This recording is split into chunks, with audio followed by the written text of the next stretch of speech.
Hi, I'm your host Vasco Duarte. Welcome to the Scrum Master Toolbox podcast, where we share tips and tricks from Scrum Masters around the world. Every day, we bring you inspiring answers to important questions that all Scrum Masters face day after day.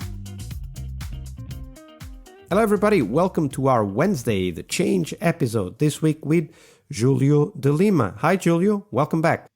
Hey guys. So Julio, today you are here to represent the team members, right? We very often interview Scrum Masters here on the podcast, but you are a team member and we want to talk about change. So it's kind of like talking to the person that goes through that change process. So I'm very eager to hear the story you have to share with us about, as a team member, change process you went through and what you learned at that time that helped you then later on when you were in other teams that are going through similar changes. So walk us through that story, Julio. Excellent. That's a good opportunity to share. One thing that happened that I believe that was the most memorable change in my career. I was a QA engineer. Actually, I was a QA lead at that time, okay? And the QA lead could be a role that is very sensitive during, an agile team maturation process, So you mean like getting better as an agile team? Yes, exactly. What happened is that when I say that I am a QA lead, I'm saying that I am leading people. And when we are in an agile team, the people is managing themselves, right? So it's a misunderstanding here, in my opinion, at least, and in what I saw, At that time. Can you explain how that misunderstanding kind of emerged in your mind? Yes, for sure. When I start to say that I am leading a QA, the QA lose the self-management perspective on their team, on her or his team.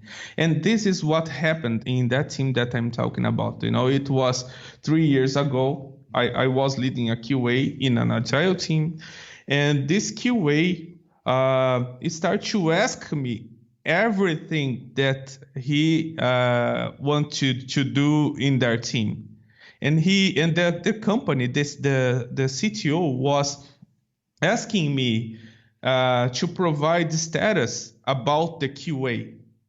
So it was not the better way to work in an agile, because it was making me to answer things that I am not aware of, since the QA of my team was in the team.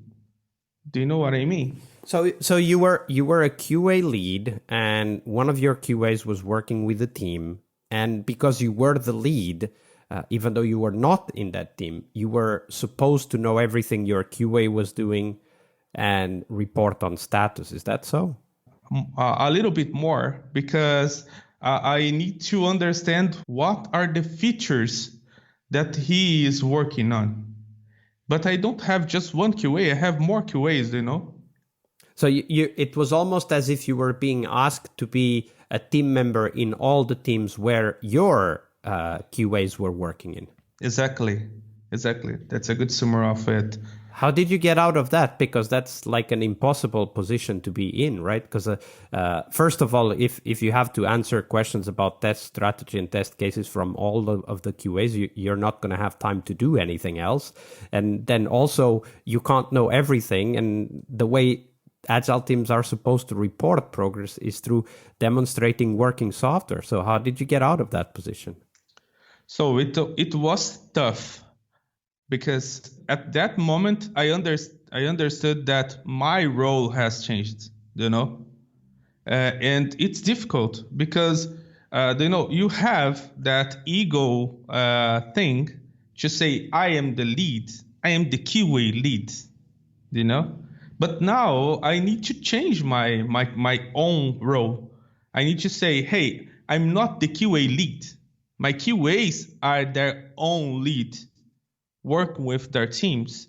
Now I will start to do a kind of consultant work, helping the QAs to think better about their QA strategies and help them to improve as QAs instead of to be the responsible for what they are doing day by day work. I'm sure that was not an easy change. I mean, first of all, just coming to that realization must have taken some time. And how did you go through that? Like, what were the approaches you used to help yourself change the way you perform the role of the QA lead? Okay, so first of all, work as a QA lead was very simple to me at that time because I used to do that during a long time, do you know? So the first thing was to think, okay, now I notice that I need to change.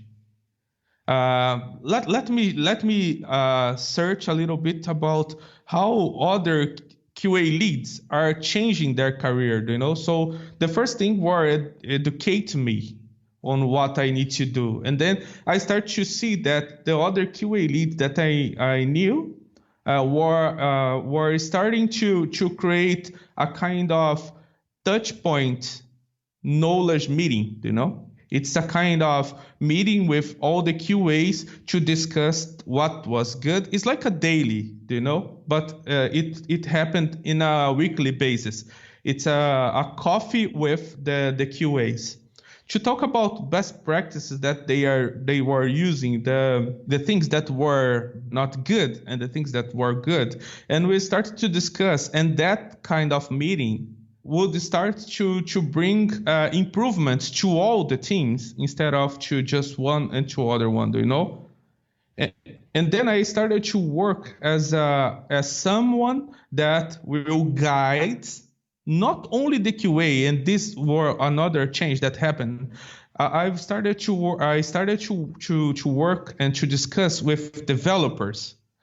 Start to discuss with POs in order to improve the quality in the whole thing, you know, in a level above the team, but in order to work with all the teams. So you were kind of working with other roles within the organization to tackle the problems that were emerging in those conversations that you had with the QAs, right?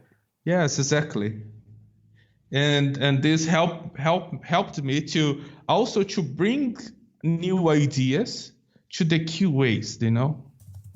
So it's kind of experience sharing, and as far as I understand, also like this constant adaptation on what the QA role was within those teams and within the organization, right? You were always kind of improving that role, learning from what was working, what wasn't working, and then bringing that back to the other roles and kind of sharing that, right?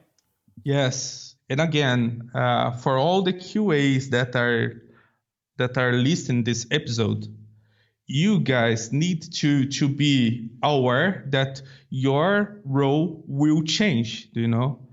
As your team will getting better, your role will be adapting, you know, will be changed. And this is normal.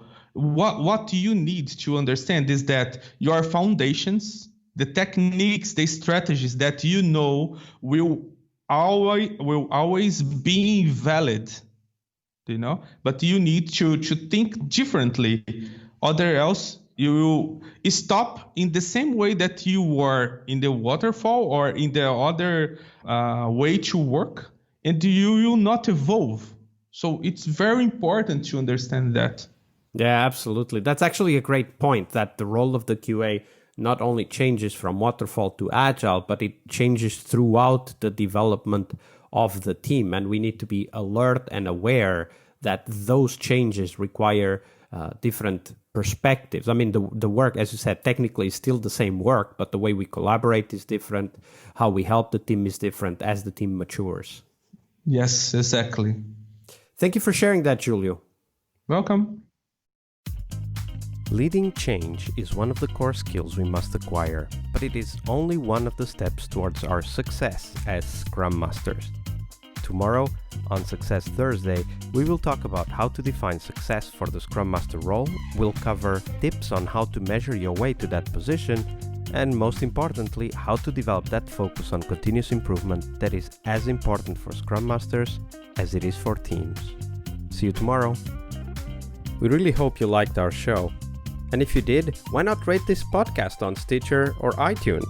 Share this podcast and let other Scrum Masters know about this valuable resource for their work. Remember that sharing is caring.